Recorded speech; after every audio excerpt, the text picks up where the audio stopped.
Hello and welcome to the Throughthepain podcast. This is a place for chronic pain and chronic illness warriors to dare, dance, and dream through the pain.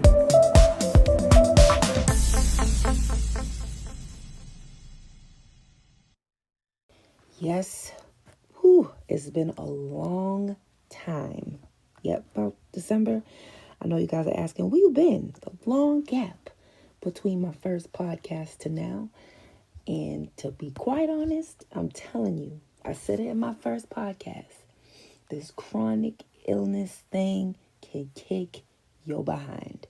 I was sick for most of November, all of December, all of January, and the earlier part of February. So I'm back now.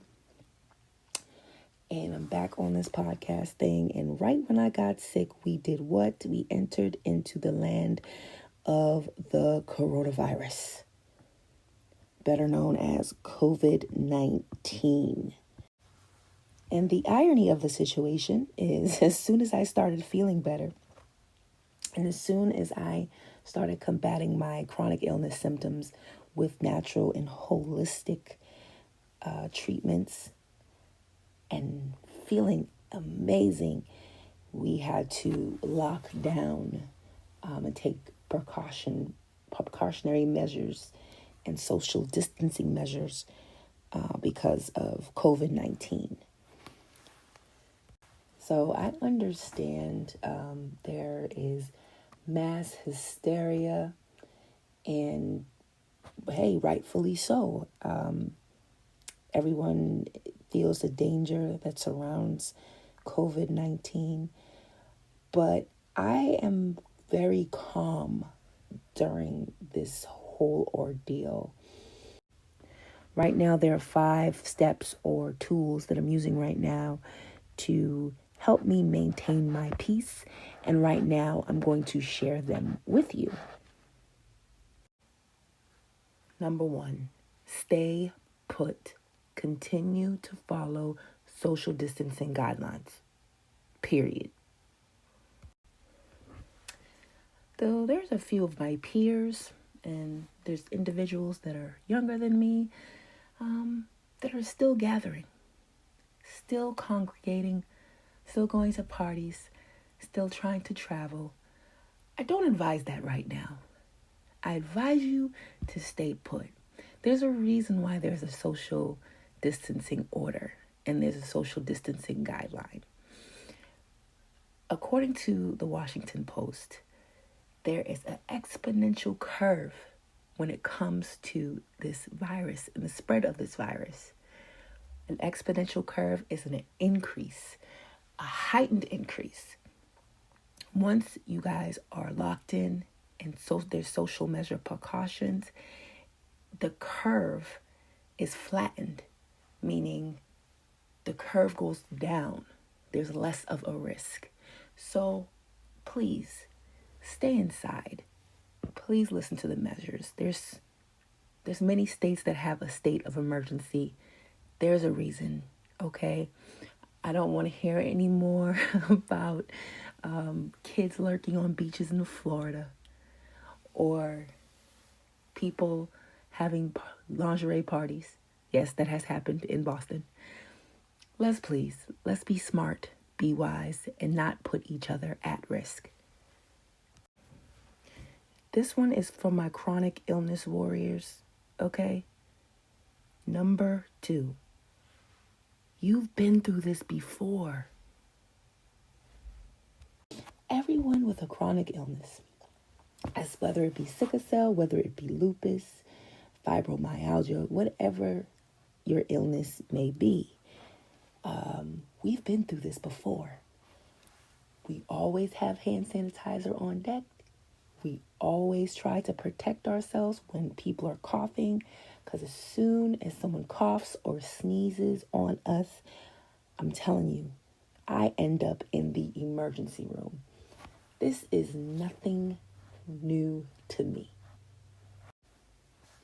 We always have to cancel events or cancel our plans.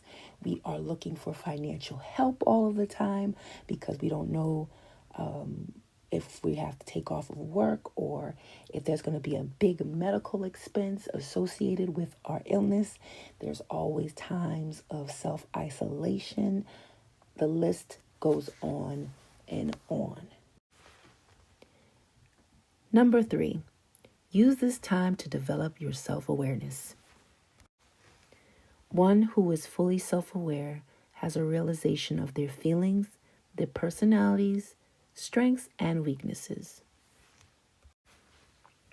When developing your self-awareness, I advise you to start reflecting, meditating, praying.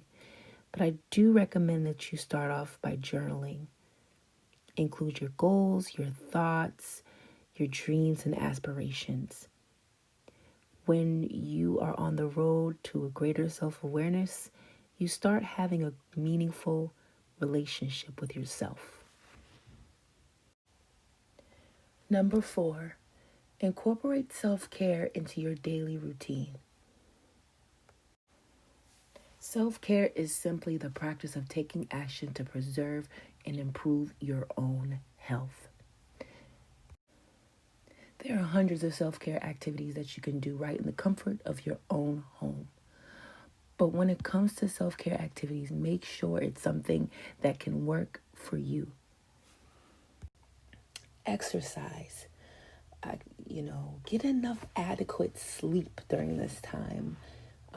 And to manage stress, there are so many self-care things that you can do. Aromatherapy, light a candle, you can't get a massage or get your nails done for all you ladies or, get your hair done right now. But try to find other ways to pamper yourself during this time. I'm going to take a little break, but when I come back, I'm going to give you the 5th and final tool that I use to keep calm during this calamity. We'll return right after this.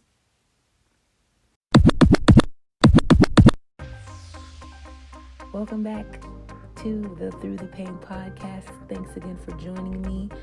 Right now, I'm going to share with you my 5th and final tool to help me during not only this crisis, but any crisis in my life. This has been a constant. And it may be a little controversial to some, but this 5th tool should actually be number 1. Have a connection with a higher power. My higher power is God. You don't have to have this religion or belief systems that I have, but having a connection to a higher power gives you clarity and a peace.